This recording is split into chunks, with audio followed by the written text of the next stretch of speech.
All right, let's go to the guy who I might be being a little hard on Travis Konecny these last couple of weeks. Nah.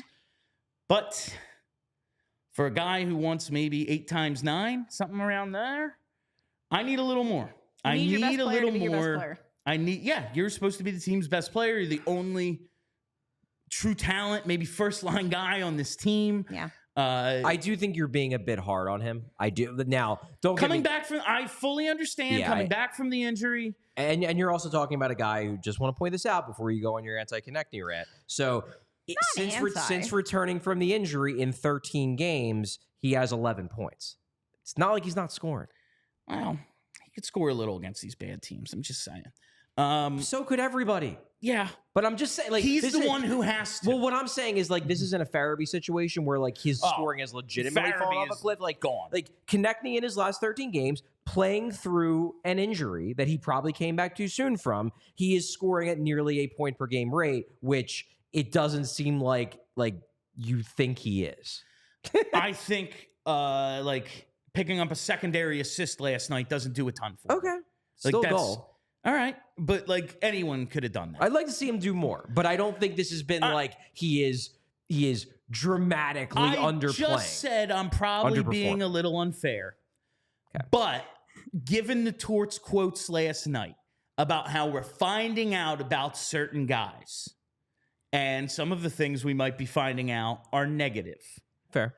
Do you believe Travis Konecny was one of the guys he was disappointed in last night? Well, I mean, it seems like he benched him for some length of time. He did not play the first 8 minutes of the third period. One would assume that he's one of the guys.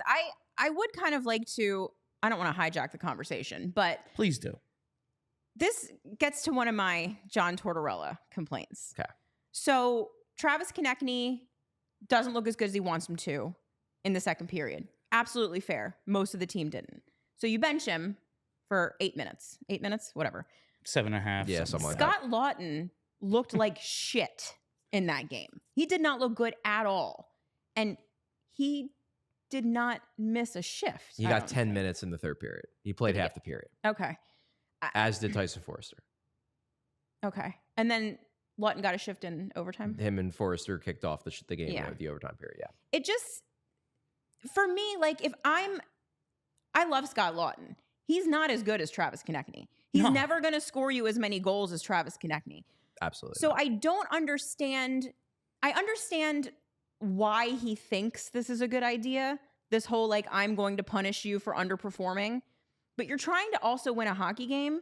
And if I'm trying to stage a comeback in the third period, I'm going to play Travis Konecny way more than I'm playing Scott Lawton. It just makes sense. And I don't understand why he does that. It seems like he is actively shooting the team in the foot a little bit when he makes these in-game decisions with some of his best players, but he never seems to make those same decisions with the guys that are bottom of the lineup. Especially, like, my biggest issue with it, I guess, is especially considering, like, you acknowledge with your overtime lineups, the way you've started overtime the last 3-4 times, you acknowledge that we cannot match skill. So the idea would be maybe try to get this thing done in regulation. Yeah. Especially considering the standings right now, regulation wins are like the ultimate tiebreaker, and the Islanders, the team you're playing, are never going to get in on that tiebreaker. So, like, this is a good thing for you to maybe try to get it done in regulation. Yeah. You're not giving yourself the best chance. And when you have a lineup like last night's with D'Lo. Yeah, you got to get D'Lo in Cam there. Atkinson. And who the Atkinson choice. Okay, you're going to bench. I don't understand. You're going to bench TK for the first 10 minutes, first 7.5, 8 minutes. Who's playing? Who is out there that's going to help you win this game if you have 3 guys now that basically can't touch the ice? And, like, the storyline ahead of the game seemed to be like, oh, Torch is going to lean on the vets. That's why D'Lo and Couturier got hurt. He played 3 minutes. Yeah, he wanted to lean on Couturier, I think. Well, yeah, I know. But, I mean, like, putting Atkinson in after you tried it last time and got literally nothing from him, like, why are we still trying this? I know you like the guy, but also, at this point, I don't think it's a good idea to not act like making the playoffs is important. I mean, it's like, we've gotten too far. Yeah, but it's very clearly important. I mean, you see towards his press conference, if he didn't think it was important, he wouldn't have Right. basically yelled at So the you team. can't fuck around with, I like Cam Atkinson as a person. I'm going to play him in a game I have to win. Well, but in his mind, and I actually look, I'm ambivalent towards the playing Cam Atkinson thing because I don't really think Bobby Brink over Cam Atkinson is going to move the friggin' needle. Also, I can understand why you look at Cam Atkinson and you're like, you know what? I don't know how many more good games he's got left, but he's a guy where he's been in enough big games that I think he's got one more big goal in him. He didn't have it last night. He doesn't. But I get it. I get why a coach would do I that. will say- and be like, you know what? I trust Cam Atkinson more over a 10-year span to believe that he has one more big play in him and he's not going to screw up the way I worry that Bobby Brink would. I will say, when he almost, there was early in the first period, a play in front of Varley, and there's a scramble, and it looks like the aisles are going to clear, and then he lifts a stick and almost gets a steal for a shot, but then someone lifts his stick, and then I was like, oh, all right. We got Scrappy going to the net, Cam Atkinson. He might think this is the last game of his career. I don't hate this idea right now.